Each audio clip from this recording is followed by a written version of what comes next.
మహిళా శాసనసభ్యులపై సీఎం రేవంత్ రెడ్డి అనుచిత వ్యాఖ్యలను ఖండిస్తూ వరంగల్ చౌరస్తాలో బీఆర్ఎస్ వరంగల్ తూర్పు మాజీ ఎమ్మెల్యే నరేందర్ ఆధ్వర్యంలో వరంగల్ చౌరస్తాలో ధర్నా చేపట్టారు. ముఖ్యమంత్రి చిత్రపటం దగ్ధం చేశారు.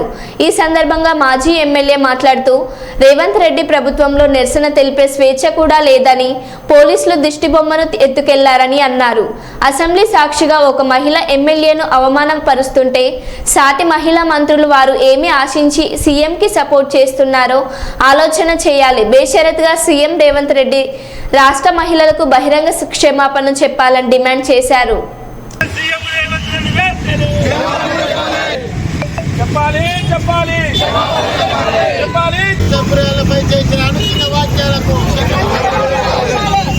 రేవంత్ రెడ్డి ముఖ్యమంత్రి down down CM down down CM down down CM down down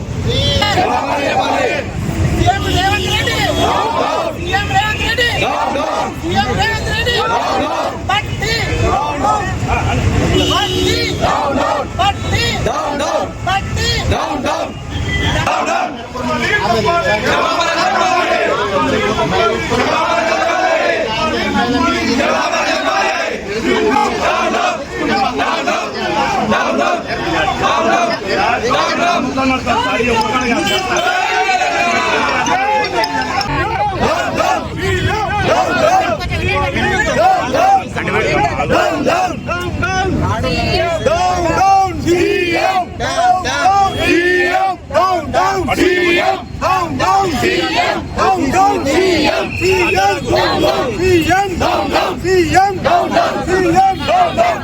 down చెప్పాలి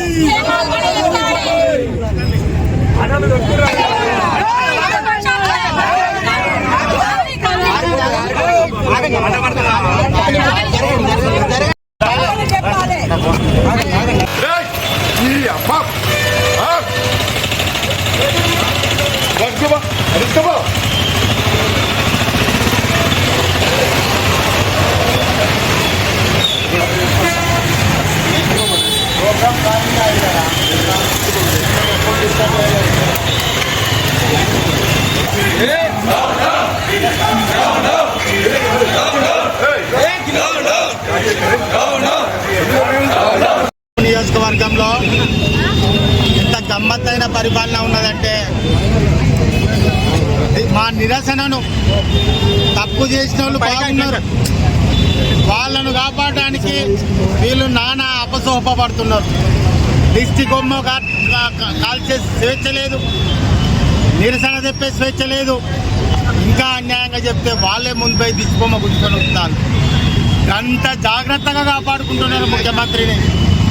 మరి వాళ్ళ ఓట్లు వేసిన 4 కోట్ల మంది ప్రజలను జైల్లో పెట్టండి, మీరే అడవిలో తిరిగినట్టుగా జంతువుల్లాగా మీరే తిరగండి. ఈ సమాజంలో ఇంత అన్యాయం ఉంటుందా, ఇంత అక్రమం ఉంటుందా? ఒక మహిళా సోదరుమణులకు చట్టసభలలో అగౌరవపరుస్తారు, అదేవిధంగా నియోజకవర్గాలలో ఈ విధంగా దిగ్బంధం చేయడం అనేది చాలా శోచనీయం. రాజకీయాలలో ఎన్నో పదవులు చేసినాం, ఎంతో రాజకీయ అనుభవం ఉన్నది. 30 ఏళ్ల రాజకీయ అనుభవంలో ఇంత దరిద్రమైనటువంటి పరిపాలన ఎక్కడ కూడా చూడలేదు. ఒకవైపు కార్పొరేటర్ల మీద కేసులు పెట్టడం, జైళ్ల పాలు పంపించడం, అదేవిధంగా ఏదో ఒకటి క్రియేట్ చేసి అబాస్పాలు చేసే ప్రయత్నం కూడా చేస్తున్నారు. ఖచ్చితంగా ప్రజల పక్షాన నిలబడి ప్రజల కోసం పోరాడదాం. ఈ అంశంలో మహిళల పక్షాన నిలబడి మహిళల కోసం పోరాటం చేస్తామని కూడా ఈ సందర్భంగా చెప్పడం జరుగుతుంది. అదే చెప్తున్నాం, జిల్లా మంత్రిగా ఉండి 2-3 మహిళలకు అన్యాయంగా మాట్లాడినప్పుడు ఎవరేమైతుంది, మంచి చెడు చెడే అని మీరు మాట్లాడాల్సినటువంటి అవసరం ఉన్నది. కానీ మీరు మాట్లాడతలేరంటే మీ పదవుల కోసమో మీ అధికారం కోసమో దానికోసం మాట్లాడినప్పుడు మీరు మహిళల పట్ల లేరన్నట్టే నిర్ధారణ అవుతుందని సందర్భంగా చెప్పడం జరుగుతుంది.